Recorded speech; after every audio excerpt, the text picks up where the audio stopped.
Selamat malam Ibu Bapak serta saudara-saudari yang ada di rumah.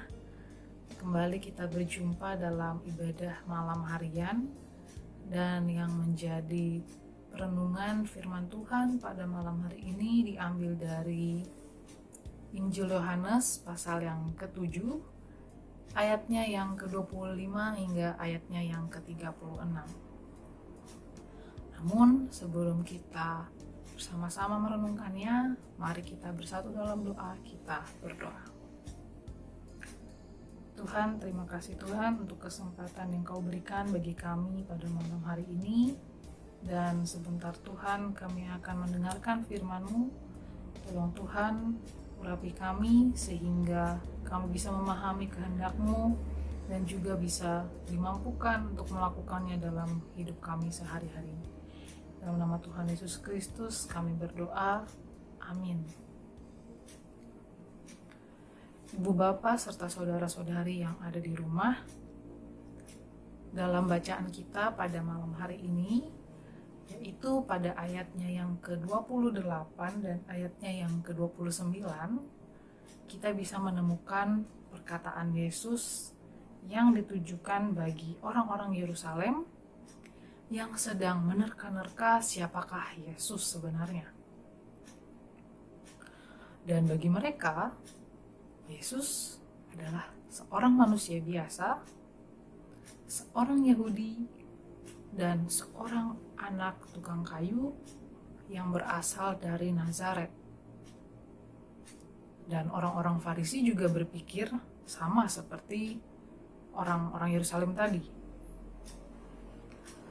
Artinya, dengan kata lain, maka orang-orang tersebut mengetahui Yesus hanya dari satu sisi saja. Padahal kita tahu kalau Yesus juga manusia, namun juga Ia adalah Tuhan. Dan perkataan Yesus pun membuat orang-orang Farisi ini merasa jengkel hingga tidak tahan rasanya untuk menangkap Yesus pada saat itu juga. Karena bagi orang Farisi, bagaimana bisa Yesus memiliki klaim bahwa Dia adalah orang yang diutus oleh Allah. Nah, Ibu Bapak serta saudara-saudari yang ada di rumah, kita mengetahui dan juga mengenal Yesus.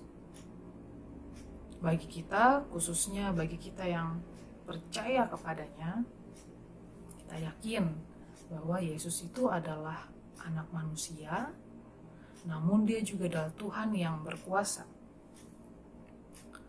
Mengapa kita bisa mengetahui hal itu?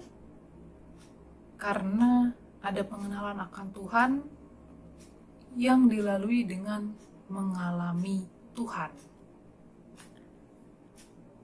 Nah, mengalami Tuhan ini bisa kita dapatkan dalam perjalanan hidup kita.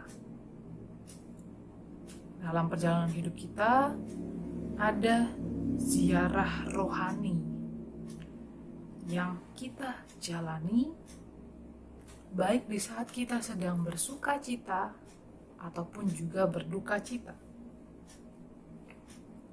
Nah, Ibu Bapak serta saudara-saudari, jika kita mengingat kembali perziarahan hidup yang telah kita lalui bersama dengan Tuhan, apa sajakah peristiwa-peristiwa yang meneguhkan iman kita kepada Tuhan? Apa saja pengalaman hidup bersamanya?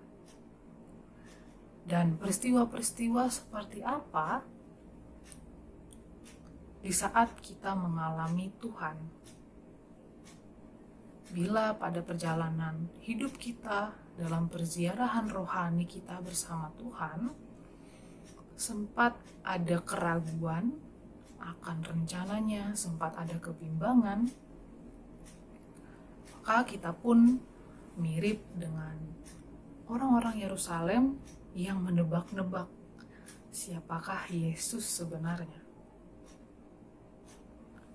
Namun hari ini sekali lagi kita diingatkan agar tidak hanya mengetahui dan mengenal Yesus dari satu sisi, melainkan mengetahui serta mengenal Yesus secara utuh. Jadi tidak hanya satu sisi, namun keseluruhan, baik dia sebagai manusia dan juga sebagai Tuhan yang berkuasa atas hidup kita. Tuhan yang hadir di saat kita bersuka cita, ataupun Tuhan yang juga hadir bersama-sama dengan kita di saat kita mengalami duka cita. Dan itu semua kita mengetahui, kita melaluinya melalui pengalaman hidup bersama dengan Dia. Kiranya renungan malam hari ini bisa meneguhkan iman kita kepada Tuhan. Amin. Mari kita bersatu atas renungan yang telah kita dengar bersama-sama. Kita berdoa. Tuhan Allah, terima kasih Tuhan atas firman-Mu yang mengingatkan kami agar kami semakin mengenal, semakin mengetahui,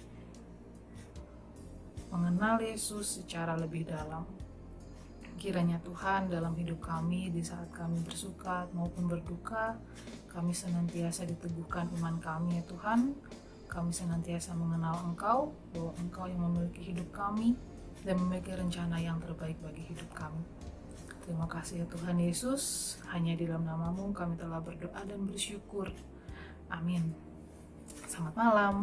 Shalom.